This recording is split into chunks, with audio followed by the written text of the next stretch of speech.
ಇವತ್ತಿನ daily brief episode ಅಲ್ಲಿ ನಿಮ್ಗೋಸ್ಕರ ಇಂಪಾರ್ಟೆಂಟ್ ಆಗಿರುವಂತಹ 2 ಟಾಪಿಕ್ಸ್ ಗಳನ್ನ ನಾನು ತಗೊಂಡು ಬಂದಿದ್ದೀನಿ. ಮೊದಲಿಗೆ ಮನೆ ಕಟ್ಟೋಕೆ ಲೋನ್ ತಗೊಳ್ಳೋದು ಯಾಕೆ ಕಮ್ಮಿ ಆಗ್ತಿದೆ, ಮತ್ತೆ ಇದರಿಂದ ಹೌಸಿಂಗ್ ಫೈನಾನ್ಸ್ ಕಂಪನಿಗಳಿಗೆ ಏನಾದ್ರೂ ತೊಂದರೆ ಇದೆಯಾ, ಇದಾದ್ಮೇಲೆ ಕೆಲಸಕ್ಕೆ ಬೇರೆ ಊರಿಗೆ ಹೋದವರು ಕಳಿಸುವಂತಹ ದುಡ್ಡು ಇದೆಯಲ್ಲ ಅದೆಷ್ಟು ಇಂಪಾರ್ಟೆಂಟ್, ಅದು ಫ್ಯಾಮಿಲಿಗೆ ಯಾವ ರೀತಿ ಹೆಲ್ಪ್ ಮಾಡುತ್ತೆ, ನಮ್ಮ ದೇಶದ ಎಕನಾಮಿಗೆ ಹೇಗೆ ಜಾಸ್ತಿ ಮಾಡುತ್ತೆ ಅನ್ನೋದ್ರ ಬಗ್ಗೆ ನಾವಿವತ್ತು ಡಿಸ್ಕಸ್ ಮಾಡೋಣ.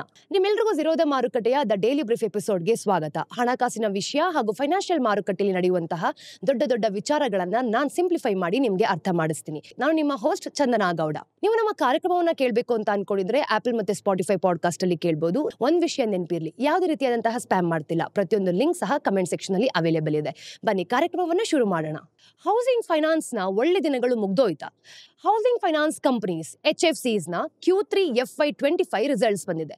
HFCs ಕಮ್ಮಿ ಬೆಲೆಗೆ ಸಾಲ ತಗೊಂಡು ಜಾಸ್ತಿ ಬೆಲೆಗೆ ಕೊಟ್ಟು ದುಡ್ಡು ಮಾಡ್ತಿದೆ, ಆದ್ರೆ ಮಾರ್ಜಿನ್ ಸಹ ಕಮ್ಮಿ ಇರುತ್ತೆ. ಕ್ರೆಡಿಟ್ ಕಾರ್ಡ್ಸ್ ನಲ್ಲಿ ತುಂಬಾ ಜಾಸ್ತಿ ಇಂಟ್ರೆಸ್ಟ್ ರೇಟ್ ಇದ್ರೆ ಹೋಮ್ ಲೋನ್ ಸಿಂಗಲ್ ಡಿಜಿಟ್ ಅಥವಾ ಸ್ವಲ್ಪ ಜಾಸ್ತಿನೇ ಇರತ್ತೆ. HFCs ನ ಅನಲೈಸ್ ಮಾಡೋದಕ್ಕೆ ಏನ್ ಮುಖ್ಯ? ಲೋನ್ ಗ್ರೋತ್ ರೇಟ್ಸ್, ಅವರು ಕಳೆದ ವರ್ಷಕ್ಕಿಂತ ಜಾಸ್ತಿ ಲೋನ್ ಕೊಡ್ತಿದಾರಾ, ಮತ್ತೆ ಗ್ರೋತ್ ಸ್ಲೋ ಆಗ್ತಿದ್ಯಾ, ರೇಟ್ ಏನಾದ್ರೂ ಕೂಡ ಜಾಸ್ತಿ ಮಾಡೋದಕ್ಕೆ ಆಗ್ತಿಲ್ವಾ, ಅದಕ್ಕೆ ವಾಲ್ಯೂಮ್ ಜಾಸ್ತಿ ಮಾಡೋದು ಮುಖ್ಯನಾ, ಇದ್ರ ಬಗ್ಗೆ ತಿಳ್ಕೊಳ್ಬೇಕು. ಹಾಗೆ NPA ನಾನ್ ಪರ್ಫಾರ್ಮಿಂಗ್ ಅಸೆಟ್ಸ್, ಎಷ್ಟು ಲೋನ್ಸ್ ಬ್ಯಾಡ್ ಆಗ್ತಿದೆ, ಇದು ನಿಧಾನವಾಗಿ ಚೇಂಜ್ ಆಗತ್ತೆ. ಯಾಕೆ ಅಂದ್ರೆ ಹೌಸಿಂಗ್ ಲೋನ್ಸ್ ಲಾಂಗ್ ಟರ್ಮ್ ಅಲ್ಲಿ ಇರತ್ತೆ, ಮತ್ತೆ ಲೋನ್ ಏನಾದ್ರೂ ವಾಪಸ್ ಕೊಡದೇ ಇರೋದು ಕೂಡ ಸಮಾಜದಲ್ಲಿ ಸರಿ ಕಾಣಲ್ಲ ಅಲ್ವಾ. ಹಾಗೆ ನಾವು ನೆಟ್ ಇಂಟ್ರೆಸ್ಟ್ ಮಾರ್ಜಿನ್ಸ್ ನ ನೋಡ್ತಿದೀವಿ ಅಂತಂದ್ರೆ ಬಾರೋಯಿಂಗ್ ಮತ್ತೆ ಲೆಂಡಿಂಗ್ ರೇಟ್ಸ್ ನ ಡಿಫ್ರೆನ್ಸಸ್ ಇರತ್ತೆ. ಮಾರ್ಜಿನ್ಸ್ ಆಲ್ರೆಡಿ ಟೈಟ್ ಆಗಿದೆ. ಇವತ್ತಿನ ಎಪಿಸೋಡ್ ನ ನಾವು ನೋಡಿದಾಗ ಸೆಕ್ಟರ್ ನಲ್ಲಿ ಇರೋದು 3 ಇಂಪಾರ್ಟೆಂಟ್ ಮೇನ್ ಪ್ಲೇಯರ್ಸ್ ಬಗ್ಗೆ ಮಾತಾಡೋಣ. ಅದಕ್ಕಿಂತ ಮುಂಚೆ ಈಗ ಈ ಸೆಕ್ಟರ್ ಹೇಗಿದೆ ಅಂತ ತಿಳ್ಕೊಳ್ಬೇಕು. ಒಂದು, ಹೌಸಿಂಗ್ ಕನ್ಸ್ಟ್ರಕ್ಷನ್ ಕಮ್ಮಿ ಆಗ್ತಿದೆ. ಹಾಗೆ 2, ಈ ಫಂಡ್ ರೇಸ್ ಮಾಡೋದು ಸಹ ತುಂಬಾ ಕಷ್ಟ ಆಗ್ತಿದೆ ಅಂತ ನಮ್ಗಿಲ್ಲಿ ಗೊತ್ತಾಗತ್ತೆ ನೋಡಿ. ಹೌಸಿಂಗ್ ಬೂಮ್ ಇದೆಯಲ್ವಾ, ಇದು ಕಾಲಕ್ರಮೇಣ ಕಮ್ಮಿ ಆಗ್ತಿದೆ. COVID-19 ಆದ್ಮೇಲೆ ಹೌಸಿಂಗ್ ಫೈನಾನ್ಸ್ ಬೇಗ ಗ್ರೋ ಆಗ್ತಿತ್ತು, ಆದ್ರೆ ಅದು ಈಗ ನಡೀತಾ ಇರಲಿಲ್ಲ. ಈಗ ನಾರ್ಮಲ್ ಆಗಿದೆ ಅಂತಾನೆ ಹೇಳ್ಬೋದು. ನೈಟ್ ಫ್ರಾಂಕ್ ಪ್ರಕಾರ ಅಫೋರ್ಡಬಲ್ ಹೌಸಿಂಗ್ ಸೆಗ್ಮೆಂಟ್ ನಲ್ಲಿ ಸೇಲ್ಸ್ ಮತ್ತೆ ಹೊಸ ಲಾಂಚಸ್ ಕಮ್ಮಿ ಆಗ್ತಿತ್ತು. ಈ ಸೆಕ್ಟರ್ 2022 ಅಲ್ಲಿ ಜಾಸ್ತಿ ಸ್ಲೋ ಆಗಿತ್ತು ಅಂತಾನೆ ಹೇಳ್ಬೋದು. ಈಗ ಅದು ಇನ್ನೂ ಕೂಡ ಸ್ಲೋ ಆಗಿದೆ.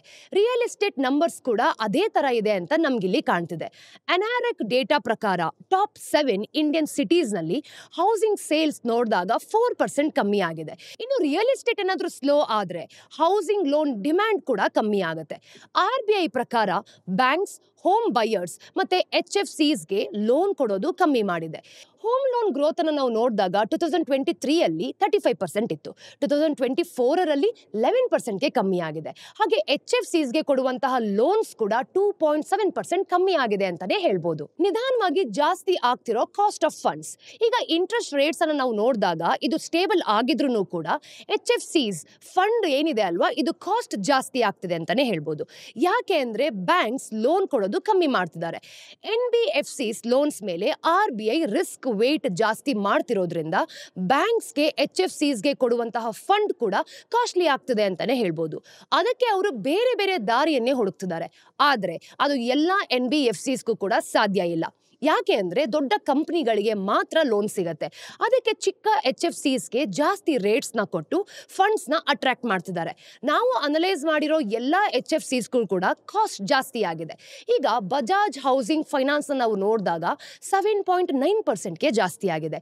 ಹಾಗೆ ಆಪ್ಟಸ್ ವ್ಯಾಲ್ಯೂ ಹೌಸಿಂಗ್ ಅಂತ ಏನ್ ಹೇಳ್ತೀವಿ ಗೊತ್ತಾ, ಇದು ಕೂಡ 8.7% ಗೆ ಜಾಸ್ತಿ ಆಗಿದೆ. ಆದ್ರೆ ಹೋಮ್ ಲೋನ್ ರೇಟ್ಸ್ ಅನ್ನು ನೋಡಿದಾಗ ಕಾಂಪಿಟೇಟಿವ್ ಆಗಿರೋದ್ರಿಂದ ನೆಟ್ ಇಂಟ್ರೆಸ್ಟ್ ಮಾರ್ಜಿನ್ಸ್ ಕಮ್ಮಿ ಆಗ್ತಿದೆ ಅಂತ ಹೇಳ್ಬೋದು.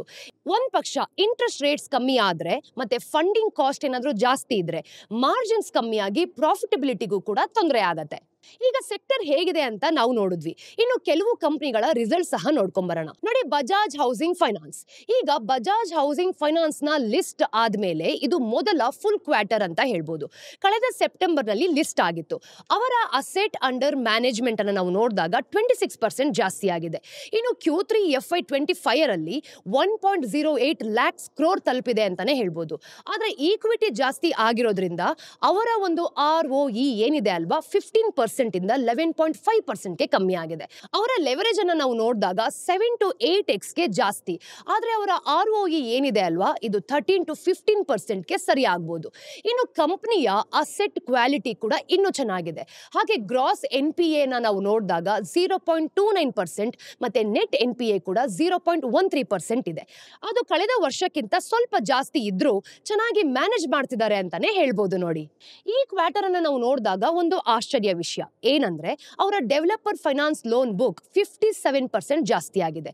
ರಿಯಲ್ ಎಸ್ಟೇಟ್ ಸೆಕ್ಟರ್ ನಲ್ಲಿ ಹೊಸ ಪ್ರಾಜೆಕ್ಟ್ಸ್ ಕಮ್ಮಿ ಇದ್ರೂ ಕೂಡ ಈ ತರ ಆಗಿದೆ ಅಂತ ಹೇಳಿದ್ರೆ ಖಂಡಿತವಾಗ್ಲೂ ಆಶ್ಚರ್ಯ ಆಗುತ್ತೆ ಅಲ್ವಾ. Bajaj housing finance develop lending ನ ಒಂದು ಹೋಮ್ ಲೋನ್ಗೆ ಯೂಸ್ ಮಾಡ್ಕೊಳ್ತಿದೆ. ಅವರ ಒಂದು ಪ್ರಾಜೆಕ್ಟ್ಗೆ ಫಂಡ್ ಮಾಡಿದ್ರೆ ಆ ಪ್ರಾಪರ್ಟೀಸ್ ನ ಕೊಳ್ಳೋರ್ಗೂ ಸಹ ಲೋನ್ ಕೊಡ್ತಾರೆ. ಇನ್ನು ಬಜಾಜ್ ಹೌಸಿಂಗ್ ಫೈನಾನ್ಸ್ ಡೆವಲಪರ್ ಲೋನ್ಸ್ಗೆ ಒಂದು ಸ್ವೀಪ್ಸ್ ಕಲೆಕ್ಷನ್ ಸ್ಟ್ರಾಟಜಿನ ಯೂಸ್ ಮಾಡ್ತಿದೆ ಅಂತಾನೆ ಹೇಳ್ಬೋದು. ಒಂದು ಪ್ರಾಜೆಕ್ಟ್ ಕಂಪ್ಲೀಟ್ ಆದ್ಮೇಲೆ ಲೋನ್ ಕಟ್ಟೋದಕ್ಕೆ ಸ್ಟಾರ್ಟ್ ಮಾಡೋ ಮೊದಲೇನೆ ಅವರು ಮೊದಲ ಅಪಾರ್ಟ್ಮೆಂಟ್ ಅನ್ನ ಸೇಲ್ ಆದಾಗಿಂದ ಸ್ವಲ್ಪ ದುಡ್ಡನ್ನ ತಗೊಳ್ತಾರೆ.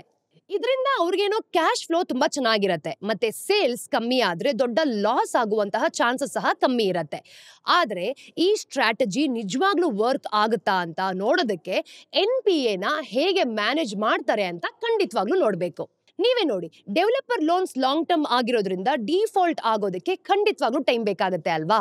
Bajaj near prime 30 to 50 lakhs ಮತ್ತೆ ಅಫೋರ್ಡಬಲ್ ಸೆಗ್ಮೆಂಟ್ ಅಂದ್ರೆ ಬಿಲೋ 30 lakhsಗೂ ಸಹ ಎಂಟ್ರಿ ಕೊಡ್ತಿದೆ. ಮತ್ತೆ ಹೊಸ ಬಿಸ್ನೆಸ್ ಯೂನಿಟ್ ನ ನಾವು ನೋಡಿದಾಗ ಸ್ಟಾರ್ಟ್ ಮಾಡಿದೆ ಅಂತಾನೆ ಹೇಳ್ಬೋದು. ಬೇಸಿಕಲಿ ಅವರು ಆಂಧ್ರ ಪ್ರದೇಶ ಆಗಿರ್ಬೋದು, ತೆಲಂಗಾಣ, ಮಹಾರಾಷ್ಟ್ರ, ಗುಜರಾತ್ ಮತ್ತೆ ರಾಜಸ್ಥಾನ ಹೀಗೆ ಟೈರ್ 2 ಹಾಗೂ ಟೈರ್ 3 ಸಿಟೀಸ್ ನಲ್ಲಿ ಮನೆ ಕೊಳ್ಳೋರ್ಗೆ ಲೋನ್ ಕೊಡೋಕೆ ಫೋಕಸ್ ಮಾಡ್ತಿದ್ದಾರೆ. LIC ಹೌಸಿಂಗ್ ಫೈನಾನ್ಸ್ ನೋಡಿ, LIC ಹೌಸಿಂಗ್ ಫೈನಾನ್ಸ್ ನಾವು ನೋಡಿದಾಗ Q3 FY25 ರಿಸಲ್ಟ್ಸ್ ಒಂದು ಟ್ರಾನ್ಸಿಷನ್ ತರ ಕಾಣಿಸುತ್ತೆ. ಬೇಸಿಕಲಿ ಅವರು ಮಾರ್ಜಿನ್ಸ್ ಕಮ್ಮಿ ಆಗ್ತಿರೋದು ಮತ್ತೆ ಡಿಸ್ಬರ್ಸ್ಮೆಂಟ್ ಏನಿದೆ ಅಲ್ವಾ, ಇದು ಕೂಡ ಸ್ಲೋ ಆಗ್ತಿರೋದನ್ನ ಸರಿ ಮಾಡ್ತಿದ್ದಾರೆ. ಈಗ ಬ್ಯಾಡ್ ಲೋನ್ಸ್ ನ ಕಮ್ಮಿ ಮಾಡ್ತಿದ್ದಾರೆ ಅಂತಾನೆ ಹೇಳ್ಬೋದು. ಹಾಗೆ ಗ್ರೋತ್ಗಾಗಿ ಅಫೋರ್ಡಬಲ್ ಹೌಸಿಂಗ್ ನ ಸಹ ಯೂಸ್ ಮಾಡ್ತಿದ್ದಾರೆ ನೋಡಿ. ಇನ್ನು LIC ಹೌಸಿಂಗ್ ಫೈನಾನ್ಸ್ ಫೇಸ್ ಮಾಡ್ತಿರೋ ಒಂದು ದೊಡ್ಡ ಚಾಲೆಂಜ್ ಅಂತ ಅಂದ್ರೆ ನೆಟ್ ಇಂಟ್ರೆಸ್ಟ್ ಮಾರ್ಜಿನ್ಸ್ ಏನಿದೆ ಅಲ್ವಾ, ಇದು ಕಮ್ಮಿ ಆಗ್ತಿರೋದು. Q3 FY24 ಅಲ್ಲಿ ನಾವು ನೋಡಿದಾಗ ಇದು 3.0% ಇತ್ತು. ಹಾಗೆ Q3 FY25 ನಲ್ಲಿ 2.7%ಗೆ ಕಮ್ಮಿ ಆಗಿದೆ. ಇದಕ್ಕೆ ಮೇನ್ ಕಾರಣ ಅಂತಂದ್ರೆ ಫಂಡಿಂಗ್ ಕಾಸ್ಟ್ 7.7% ಜಾಸ್ತಿ ಆಗಿದೆ ಅಂತಾನೆ ಹೇಳ್ಬೋದು. LIC ಹತ್ರ ಫಂಡಿಂಗ್ ಮಿಕ್ಸ್ ಡಿಸ್ಅಡ್ವಾಂಟೇಜ್ ಇದೆ. ಅವರ ಬಾರೋಯಿಂಗ್ಸ್ ಅನ್ನ ನಾವು ನೋಡಿದಾಗ 6% ಮಾತ್ರ ಕಮ್ಮಿ ಕಾಸ್ಟ್ ಇರುವಂತಹ ಡೆಪಾಸಿಟ್ಸ್ ಗಳಿಂದ ಬರ್ತಿದೆ. ಅಂದ್ರೆ ಅವರು ಬ್ಯಾಂಕ್ ಲೋನ್ಸ್ ಮತ್ತೆ ಬಾಂಡ್ಸ್ ಮೇಲೆ ಡಿಪೆಂಡ್ ಆಗಿದ್ದಾರೆ. ಇದನ್ನ ಸರಿ ಮಾಡೋದಕ್ಕೆ ಕಂಪನಿ ಜನವರಿ 2025ರಲ್ಲಿ ಪ್ರೈಮ್ ಲೆಂಡಿಂಗ್ ರೇಟ್ PLR ನ ಒಂದು 10 ಬೇಸಿಸ್ ಪಾಯಿಂಟ್ಸ್ ನ ಜಾಸ್ತಿ ಮಾಡಿದ್ದಾರೆ. ಇದು ತುಂಬಾ ಫೈನಾನ್ಷಿಯಲ್ ಪ್ರಾಡಕ್ಟ್ಸ್ ನ ಇಂಟ್ರೆಸ್ಟ್ ರೇಟ್ಸ್ ಗೆ ಒಂದು ಬೆಂಚ್ ಮಾರ್ಕ್ ಅಂತಾನೆ ಹೇಳ್ಬೋದು. ಈ PLR ಜಾಸ್ತಿ ಮಾಡೋದ್ರಿಂದ ಮಾರ್ಜಿನ್ ಪ್ರೆಷರ್ ಕಮ್ಮಿ ಆಗುತ್ತಾ ಅಂತ ನಾವು ಕಾದು ನೋಡ್ಬೇಕು. LIC ಹೌಸಿಂಗ್ ಫೈನಾನ್ಸ್ ಅವರ ಬ್ಯಾಡ್ ಲೋನ್ಸ್ ಕಮ್ಮಿ ಮಾಡಿದೆ ಅಂತಾನೆ ಹೇಳ್ಬೋದು ನೋಡಿ. ಗ್ರಾಸ್ NPA 4.26% ಇಂದ 2.7%ಗೆ ಇಳಿದಿದೆ. ಆದ್ರೆ ಇದು ಡೈರೆಕ್ಟ್ ಆಗಿ ಆಗಿಲ್ಲ. ಅವರು 510 ಕೋಟಿ ಬ್ಯಾಡ್ ಲೋನ್ಸ್ ನ ಲಾಸ್ಗೆ ಸೇಲ್ ಮಾಡಿದ್ದಾರೆ. ಮತ್ತೆ 174 ಕೋಟಿ ರೈಟ್ ಆಫ್ ಸಹ ಮಾಡ್ಕೊಂಡಿದ್ದಾರೆ. ಇನ್ನು ಪ್ರಾಜೆಕ್ಟ್ ಫೈನಾನ್ಸ್ ಅನ್ನ ನಾವು ನೋಡಿದಾಗ ಇದರಿಂದ ಕಂಪನಿಗೆ ಇನ್ನೂ ಕೂಡ ತೊಂದರೆ ಆಗಿದೆ. ಈಗ ಬಜಾಜ್ ಹೌಸಿಂಗ್ ಫೈನಾನ್ಸ್ ಜಾಸ್ತಿ ಮಾಡೋ ಬದಲು LIC ಡೆವಲಪರ್ ಲೋನ್ಸ್ ನ ಕಮ್ಮಿ ಮಾಡಿದೆ. ಅವರ AUM ಅಸೆಟ್ ಅಂಡರ್ ಮ್ಯಾನೇಜ್ಮೆಂಟ್ ಅಂತ ಏನ್ ಹೇಳ್ತೀವಿ ಗೊತ್ತಾ, ಇದು ಗ್ರೋತ್ ಕಮ್ಮಿ ಆಗಿದೆ ಅಂತಾನೆ ಹೇಳ್ಬೋದು. ವರ್ಷದಿಂದ ವರ್ಷಕ್ಕೆ 6% ಜಾಸ್ತಿ ಆಗೋದ್ರ ಜೊತೆಗೆ ಇಂಡಸ್ಟ್ರಿಗಿಂತ ಇದು ಕಮ್ಮಿ. ಅಂದ್ರೆ 800 ರಿಂದ 900 ಕೋಟಿ ಲೋನ್ ಡಿಸ್ಬರ್ಸ್ಮೆಂಟ್ ಮಾಡ್ತಿದ್ದಾರೆ. ಬೆಂಗಳೂರಲ್ಲಿ ನಾವು ನೋಡಿದಾಗ ಪ್ರಾಪರ್ಟಿ ರಿಜಿಸ್ಟ್ರೇಷನ್ ಪ್ರಾಬ್ಲಮ್ಸ್ ಇದೆ. ಹಾಗೆ ಹೈದರಾಬಾದ್ ನಲ್ಲಿ ಲೀಗಲ್ ಹರ್ಡಲ್ಸ್ ಇರೋದ್ರಿಂದ ಸ್ವಲ್ಪ ಲೇಟ್ ಆಗ್ತಿದೆ ಅಂತಾನೆ ಹೇಳ್ಬೋದು. ಆದ್ರೆ ಬೆಂಗಳೂರಿನ ಪ್ರಾಬ್ಲಮ್ ಈಗ ಸರಿ ಆಗಿದೆ ಅಂತ ಈ ರಿಪೋರ್ಟ್ಸ್ ಇಂದ ನಮಗೆ ಗೊತ್ತಾಗ್ತಿದೆ. ಹಾಗೇನೆ ಕಂಪನಿಗೆ ಒಂದು ಒಳ್ಳೆ ವಿಷಯ ಏನ್ ಗೊತ್ತಾ, LIC ಅಫೋರ್ಡಬಲ್ ಹೌಸಿಂಗ್ ನಲ್ಲಿ ಬಿಸ್ನೆಸ್ ಮಾಡೋದಕ್ಕೆ ಶುರು ಮಾಡಿರೋದು. ಅವರ ಒಂದು ಹೊಸ ಸ್ಟ್ರಾಟಜಿಕ್ ಬಿಸ್ನೆಸ್ ಯೂನಿಟ್ SBU ಶುರು ಮಾಡ್ಕೊಂಡಿದ್ದಾರೆ ಅಂತಾನೆ ಹೇಳ್ಬೋದು. ಇದು ಬಜಾಜ್ ಹೌಸಿಂಗ್ ಫೈನಾನ್ಸ್ ತರ ನಿಯರ್ ಪ್ರೈಮ್ ಮತ್ತೆ ಅಫೋರ್ಡಬಲ್ ಲೋನ್ಸ್ ಮೇಲೆ ಫೋಕಸ್ ಮಾಡುತ್ತೆ. ಈ ಲೋನ್ಸ್ಗೆ ಇಂಟ್ರೆಸ್ಟ್ ಅನ್ನು ನಾವು ನೋಡಿದಾಗ 250 ಇಂದ 300 ಬೇಸಿಸ್ ಪಾಯಿಂಟ್ಸ್ ಜಾಸ್ತಿ ಇರುತ್ತೆ. ಆದ್ರೆ ಪ್ರಾಫಿಟಬಿಲಿಟಿಗೆ ರಿಸ್ಕ್ ಇರುತ್ತೆ ಅಂತ ಖಂಡಿತವಾಗ್ಲೂ ಹೇಳ್ಬೋದು. ಅದನ್ನ ನೆನಪಲ್ಲಿಟ್ಕೊಂಡು 3 ವರ್ಷದಲ್ಲಿ 25,000 ದಿಂದ 30,000 ಕೋಟಿ ತಲುಪೋದಕ್ಕೂ ಸಹ ಟ್ರೈ ಮಾಡ್ತಿದ್ದಾರೆ. ಅಂದ್ರೆ ಟೋಟಲ್ ಲೋನ್ ನಲ್ಲಿ 10% ಇದು ಇರಬೇಕು. ಆವಾಸ್ ಫೈನಾನ್ಷಿಯರ್ಸ್ ನೋಡಿ, ಆವಾಸ್ ಫೈನಾನ್ಷಿಯರ್ಸ್ ಬರೀ ಅಫೋರ್ಡಬಲ್ ಹೌಸಿಂಗ್ ಲೆಂಡರ್ ಅಷ್ಟೇ. ಬಜಾಜ್ ಮತ್ತೆ LIC ಕೂಡ ಈ ಒಂದು ಸ್ಪೇಸ್ಗೆ ಎಕ್ಸ್ಪ್ಯಾಂಡ್ ಆಗ್ತಿದೆ. ಅವರ 80% ಲೋನ್ಸ್ ಏನಿದೆ ಅಲ್ವಾ, 25 ಲಕ್ಷಕ್ಕಿಂತ ಕಮ್ಮಿ ಅಂತಾನೆ ಹೇಳ್ಬೋದು. ಮತ್ತೆ 45% ಲೋನ್ಸ್ 15 ಲಕ್ಷಕ್ಕಿಂತ ಕಮ್ಮಿ ಇರುತ್ತೆ. ಮತ್ತೆ ಈಲ್ಸ್ ಅನ್ನ ನೋಡಿದಾಗ 200 BPS ಜಾಸ್ತಿ ಇರೋದ್ರಿಂದ ಅವರಿಗೆ ಪ್ರಾಫಿಟ್ ಸಹ ಜಾಸ್ತಿ ಸಿಗತ್ತೆ. ಟೋಟಲ್ ಲೋನ್ಸ್ AUM ಅನ್ನ ನೋಡಿದಾಗ 20% ಜಾಸ್ತಿಯಾಗಿ 19,200 ಕೋಟಿ ತಲುಪಿದೆ. ಇದರಿಂದ ಗ್ರೋತ್ ಇನ್ನೂ ಜಾಸ್ತಿ ಆಗುತ್ತೆ ಅಂತ ನಮಗೆ ಗೊತ್ತಾಗುತ್ತೆ. ಹೊಸ ಲೋನ್ ಡಿಸ್ಬರ್ಸ್ಮೆಂಟ್ ಅನ್ನ ನಾವು ನೋಡಿದಾಗ 17% ಜಾಸ್ತಿಯಾಗಿ 1,600 ಕೋಟಿ ತಲುಪಿದೆ. ಅಂದ್ರೆ ಡಿಮ್ಯಾಂಡ್ ಇನ್ನೂ ಜಾಸ್ತಿ ಇದೆ ಅಂತ ಅರ್ಥ. ಆದ್ರೆ ಆವಾಸ್ಗೂ ಕೂಡ ಇಂಡಸ್ಟ್ರಿ ವೈಡ್ ಪ್ರಾಬ್ಲಮ್ಸ್ ಇಂದ ತೊಂದರೆ ಆಗ್ತಿದೆ ಅಂತಾನೆ ಹೇಳ್ಬೋದು. ಅವರ ಮಾರ್ಜಿನ್ಸ್ ಕಮ್ಮಿ ಆಗೋದ್ರ ಜೊತೆಗೆ NIMS ವರ್ಷದಿಂದ ವರ್ಷಕ್ಕೆ 40 BPS ಕಮ್ಮಿ ಆಗಿ 7.54% ಆಗಿದೆ. ಅಂದ್ರೆ ಆವಾಸ್ ಅವರ ಲೆಂಡಿಂಗ್ ರೇಟ್ಸ್ 25% BPS ಜಾಸ್ತಿ ಮಾಡ್ತಿದ್ರು ಕೂಡ NIM ಕಮ್ಮಿ ಆಗಿದೆ ಅಂತಾನೆ ಹೇಳ್ಬೋದು. ಯಾಕೆ ಆವಾಸ್ನ ಎಲ್ಲಾ ಲೋನ್ಸ್ಗೂ ಇನ್ನೂ ಜಾಸ್ತಿ ರೇಟ್ ಸಿಕ್ಕಿಲ್ಲ? PLR ಹೈಕ್ ಹೊಸ ಲೋನ್ಗೆ ಮಾತ್ರ ಅಪ್ಲೈ ಆಗುತ್ತೆ. ಹಳೆ ಲೋನ್ಗೆ ಕಡಿಮೆ ರೇಟ್ಸ್ ಇರುತ್ತೆ ಅಂತಾನೆ ಹೇಳ್ಬೋದು. ಆವಾಸ್ ಎಕ್ಸ್ಟ್ರಾ ಕ್ಯಾಶ್ ಇಟ್ಕೊಂಡಿದೆ, ಅವರು ಲೋನ್ಗಿಂತ ಜಾಸ್ತಿ ಬಾರೋ ಮಾಡಿ ಲಿಕ್ವಿಡಿಟಿ ಬಫರ್ ತರ ಯೂಸ್ ಮಾಡ್ತಿದ್ದಾರೆ. ಇದರಿಂದ ಫ್ಲೆಕ್ಸಿಬಿಲಿಟಿ ಸಿಕ್ಕಿದ್ರು ದುಡ್ಡು ಇಂಟ್ರೆಸ್ಟ್ ಜನರೇಟ್ ಮಾಡದೇ ಇರೋದ್ರಿಂದ NIMSಗೆ ಒಂದು ಲಾಸ್ ಆಗ್ತಿದೆ ಅಂತಾನೆ ಹೇಳ್ಬೋದು. ಅವರ ಬಿಸ್ನೆಸ್ ಅಲ್ಲಿರೋ ಒಂದು ಸ್ಪೆಷಲ್ ವಿಷಯ ಅಂತಂದ್ರೆ ಬ್ಯಾಲೆನ್ಸ್ ಟ್ರಾನ್ಸ್ಫರ್ BT 5.4% ಇರೋದು. ಬೇರೆ ಕಂಪನಿಗಳಿಗೆ ನಾವು ಕಂಪೇರ್ ಮಾಡಿದ್ರೆ ಇದು ತುಂಬಾನೇ ಕಮ್ಮಿ. ಕಸ್ಟಮರ್ಸ್ಗೆ ಬೇರೆ ಕಡೆ ಹೋಗೋ ಬದಲು ಕಂಪನಿ ಜೊತೆಲೇ ಇರ್ತಾರೆ. ಹಾಗೆ ಟೈರ್ 3 ಹಾಗೂ ಟೈರ್ 5 ಸಿಟೀಸ್ ನಲ್ಲಿ ಕಾಂಪಿಟೇಷನ್ ಕಮ್ಮಿ ಇರೋದ್ರಿಂದ ಹೀಗಾಗ್ತಿದೆ ಅಂತಾನೆ ಹೇಳ್ಬೋದು. ನೋಡಿ, ಅವರ ರಿಸಲ್ಟ್ಸ್ ನಲ್ಲಿ ಒಂದು ವಿಷಯ ಹೇಳಿರೋದು ಏನ್ ಗೊತ್ತಾ? ಅವರ ಹೊಸ core banking based loan management system LMS ನ ಲಾಂಚ್ ಮಾಡ್ತಿದ್ದಾರೆ. ಇದರಿಂದ ಎಫಿಷಿಯನ್ಸಿ ಇಂಪ್ರೂವ್ ಆಗಿದೆ ಅಂತಾನೂ ಕೂಡ ಹೇಳ್ತಿದ್ದಾರೆ. ಲೋನ್ ಅಪ್ರೂವಲ್ ಟೈಮ್ 30% ಕಮ್ಮಿ ಆಗೋದ್ರ ಜೊತೆಗೆ ಲೋನ್ ಡಿಸ್ಪರ್ಸಲ್ 70% ಜಾಸ್ತಿ ಆಗಿದೆ. ಮತ್ತೆ ಪೇಪರ್ ವರ್ಕ್ ಕಾಸ್ಟ್ ಸಹ 47% ಕಮ್ಮಿ ಆಗಿದೆ ಅಂತಾನೆ ಹೇಳ್ಬೋದು. ಈಗ ಮುಂದಿನ ಸ್ಟೋರಿಯಲ್ಲಿ ಮನೆಗೆ ದುಡ್ಡು ಕಳಿಸೋದು ಎಷ್ಟು ಮುಖ್ಯ ಅಂತ ತಿಳ್ಕೊಳ್ಳೋಣ. ನಾವು ಈಕ್ವಲ್ ಆಗಿರೋ ಜಗತ್ನಲ್ಲಿ ಖಂಡಿತವಾಗ್ಲೂ ಇಲ್ಲ. ನಮ್ಮ ದೇಶ ತರ ಕಡೆಗಳಲ್ಲಿ ಜನರಿಗೆ ಮೆಡಿಕಲ್ ಎಮರ್ಜೆನ್ಸೀಸ್ ಅಥವಾ ಮಕ್ಕಳ ಎಜುಕೇಶನ್ಗೆ ದುಡ್ಡು ಕೊಡೋದಕ್ಕೆ ಖಂಡಿತವಾಗ್ಲೂ ಆಗಲ್ಲ. ಆದ್ರೆ ಕೆಲವು ಕಡೆ ಇಂಡಿಯಾದವರ ಸಂಬಳಕ್ಕಿಂತ 30ರಿಂದ 40 ಪಟ್ಟು ಜಾಸ್ತಿ ದುಡ್ಡು ಸಿಗತ್ತೆ ಅಂತಾನೆ ಹೇಳ್ಬೋದು. ಮತ್ತೆ ಅಲ್ಲಿನ ಜನರಿಗೆ ಎಲ್ಲಾ ಕೂಡ ಬೇಕು ಅಂತ ಅನ್ಸತ್ತೆ. World remittances foreign direct ಇನ್ವೆಸ್ಟ್ಮೆಂಟ್ಗಿಂತ important ಅಂತ ಹೇಳ್ಬೋದು. ಇಂಡಿಯಾದ ಫಾರಿನ್ ಇನ್ವೆಸ್ಟ್ಮೆಂಟ್ ಆಗಿರ್ಬೋದು ಮತ್ತೆ ಇಂಟರ್ನ್ಯಾಷನಲ್ ಟ್ರೇಡ್, ಇದ್ರ ಬಗ್ಗೆ ನಾವು ತುಂಬಾ ಮಾತಾಡ್ತಿದೀವಿ. ಆದ್ರೆ ಇವತ್ತು ರೆಮಿಟೆನ್ಸಸ್ ಬಗ್ಗೆ ಮಾತಾಡೋಣ. ಬೇಸಿಕಲಿ ರೆಮಿಟೆನ್ಸಸ್ ಅಂತ ಅಂದ್ರೆ ಕನ್ನಡದಲ್ಲಿ ಹಣ ರವಾನೆ ಮಾಡೋದು ಅಂತ ಹೇಳ್ತೀವಿ.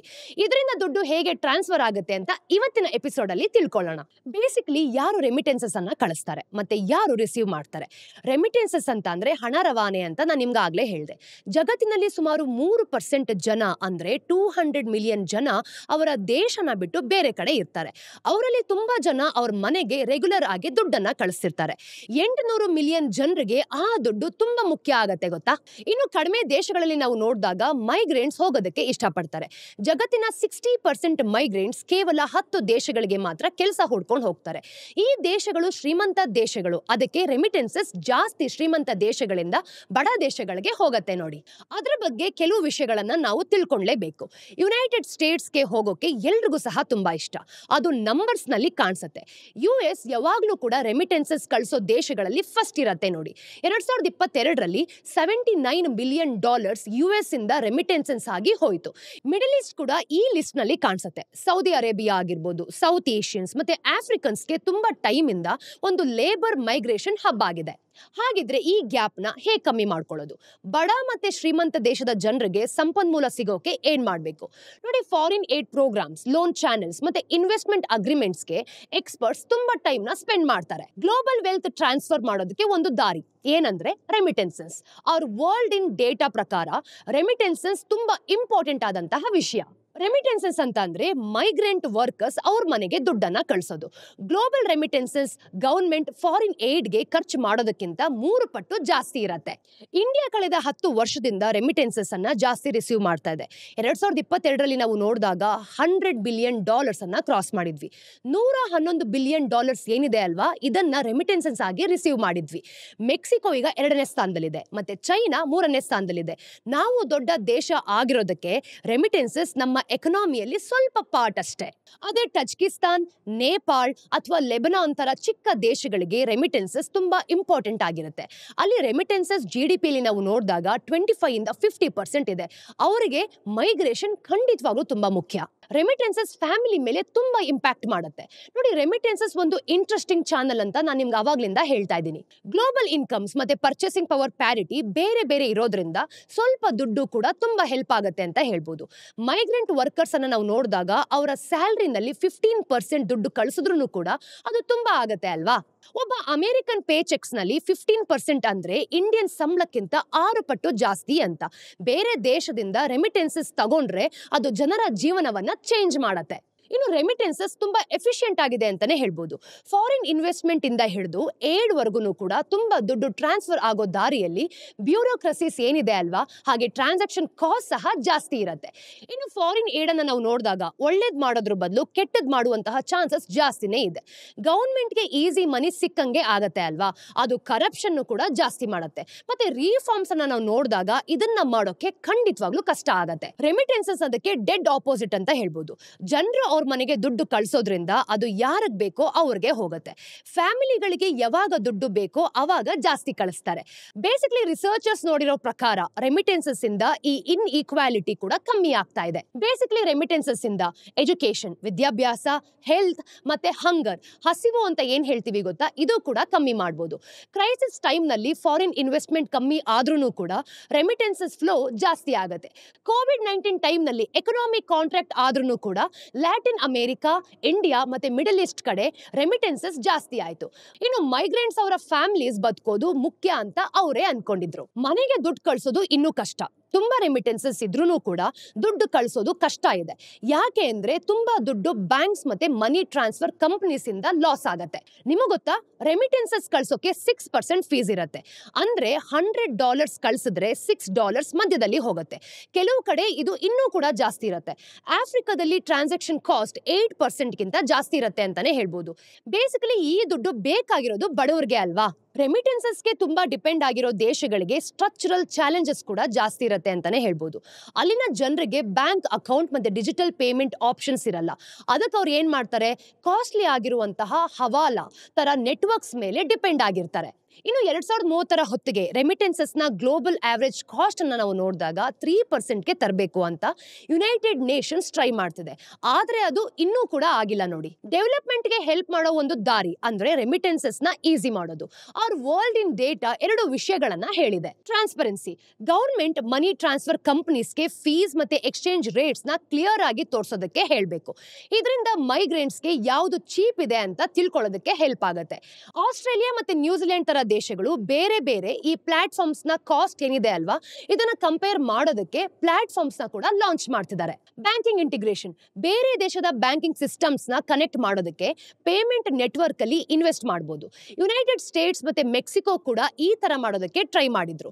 ಟ್ರಾನ್ಸಾಕ್ಷನ್ಸ್ಗೆ ರೆಮಿಟೆನ್ಸಸ್ ಫೀ ಏನಿಲ್ಲ ಅಂದ್ರೂ ಕೂಡ $0.67 ಬಂತು. ಈ ಚೇಂಜಸ್ ಮೈಗ್ರೆಂಟ್ಸ್ ಮೇಲೆ ತುಂಬಾ ಪರಿಣಾಮ ಬೀರುತ್ತೆ. ಈ ವಿಷಯಗಳಿಂದ ದುಡ್ಡು ಮನೆಗೆ ಸೇಫ್ ಆಗೇನೋ ಹೋಗುತ್ತೆ, ಮತ್ತೆ ಮೈಗ್ರೆಂಟ್ಸ್ ದುಡ್ಡು ಕಳಿಸೋದಕ್ಕೆ ಟ್ರೈ ಸಹ ಮಾಡ್ತಾರೆ. ರೆಮಿಟೆನ್ಸಸ್ ಕಾಸ್ಟ್ ನಾವು ನೋಡಿದಾಗ 3% ಕಮ್ಮಿ ಆದ್ರೆ ಗ್ಲೋಬಲ್ ರೆಮಿಟೆನ್ಸಸ್ ನಲ್ಲಿ $32 ಬಿಲಿಯನ್ ಜಾಸ್ತಿ ಆಗ್ಬೋದು ಅಂತ ಯುನೈಟೆಡ್ ನೇಷನ್ಸ್ ಅಂದಾಜು ಮಾಡ್ತಿದೆ. ಟ್ಯಾಪ್ ಮಾಡದೆ ಇರುವಂತಹ ಒಂದು ವಿಷಯ ಏನ್ ಗೊತ್ತಾ, ನಾನು ಈ ಸ್ಟೋರಿನ ಶುರು ಮಾಡಿದಾಗ ರೆಮಿಟೆನ್ಸಸ್ ಬಗ್ಗೆ ಜಾಸ್ತಿ ಗಮನ ಕೊಟ್ಟಿರಲಿಲ್ಲ. ಫಾರಿನ್ ಇನ್ವೆಸ್ಟ್ಮೆಂಟ್ಸ್ ಮತ್ತೆ ಟ್ರೇಡ್ಗೆ ಜಾಸ್ತಿ ಇಂಪಾರ್ಟೆನ್ಸ್ ಅನ್ನ ಕೊಟ್ಟಿದ್ವಿ. ಆದ್ರೆ ಇದರ ನಂಬರ್ಸ್ ಬೇರೆ ತರಾನೇ ಇದೆ. ನಮ್ಮ ಎಕ್ಸ್ಟರ್ನಲ್ ಅಕೌಂಟ್ಸ್ ಅನ್ನ ನಾವು ನೋಡಿದಾಗ remittances second largest line items. ವರ್ಷಕ್ಕೆ $100 ಬಿಲಿಯನ್ ಗಿಂತ ಜಾಸ್ತಿ ರೆಮಿಟೆನ್ಸಸ್ ಬರುತ್ತೆ. ಇದು ನಮ್ಮ ಟ್ರೇಡ್ ಡೆಫಿಸಿಟ್ಸ್ ನ ಕವರ್ ಮಾಡುತ್ತೆ ಅಂತಾನೆ ಹೇಳ್ಬೋದು ನೋಡಿ. ಇದು ನಮ್ಮ GDP ಯಲ್ಲಿ 3.7% ಇದೆ. ಇಂಡಿಯಾದ ಫೈನಾನ್ಷಿಯಲ್ ಸರ್ವಿಸ್ ಇಂಡಸ್ಟ್ರಿ ಮತ್ತೆ ಪೆಟ್ರೋಕೆಮಿಕಲ್ ಇಂಡಸ್ಟ್ರಿ ಎಷ್ಟು ದೊಡ್ಡದಿದೆಯೋ ಅಷ್ಟು ಕೂಡ ದೊಡ್ಡದಾಗಿದೆ. ಈಗ ರೆಮಿಟೆನ್ಸಸ್ ಒಂದು ವಿಷಯನ ನೆನಪು ಮಾಡುತ್ತೆ.